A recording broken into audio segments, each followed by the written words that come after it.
Hi, welcome back to my workshop, and welcome to the second Sunday of Advent. I'll explain this mess in a minute, but let me share with you the scripture first.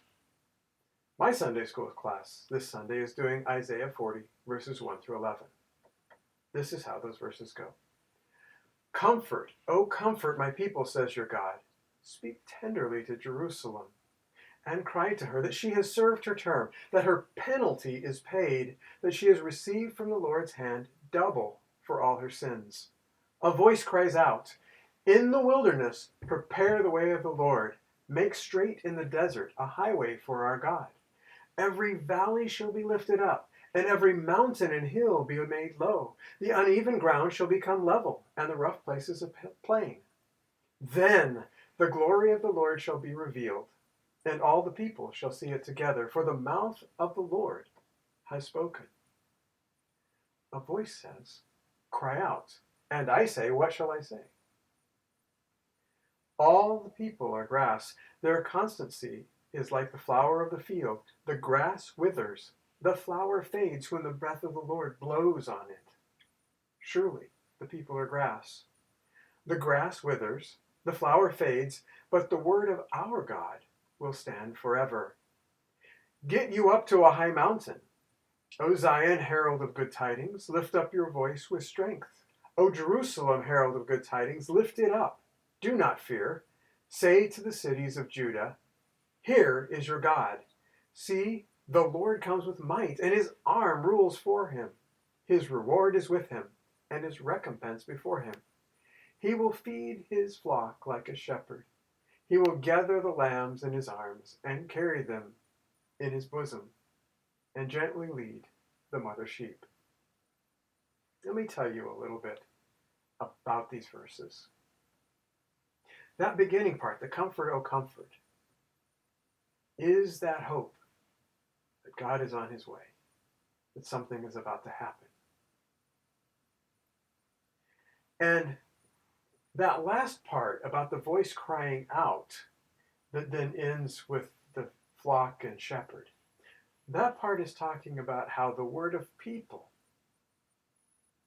even the most heartfelt promise, is not as firm as the promise the Lord makes. People grow old and die. They wither like the grass. They can't make a promise much after their own lives.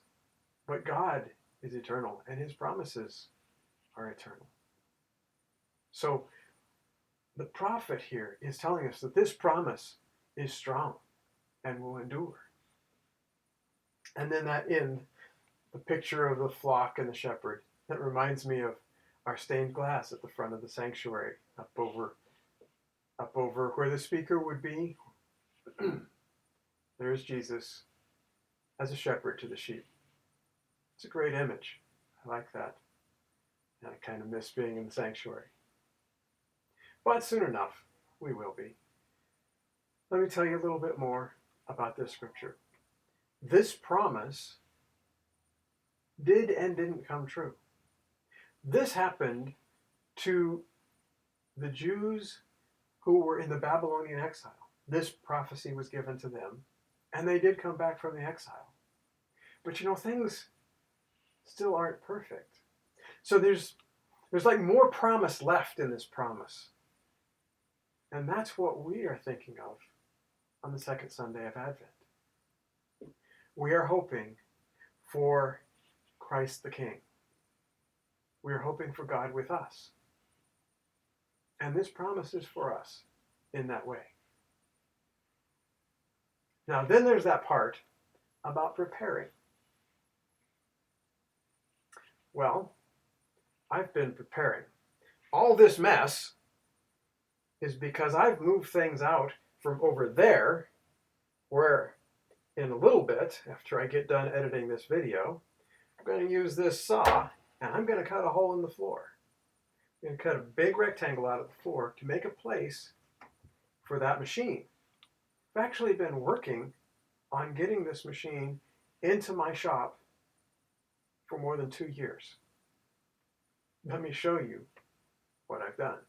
I built an external door for my basement, one big enough that the machine can come in parts, but it can come in. I built a dolly that can hold the heavy parts of this machine, and I built a hoist that can lift the parts on the dolly, or with this frame I've designed, it will be able to lift parts off the dolly, that top part. Last night, I cut the steel for it, and over this week, I will be welding it together.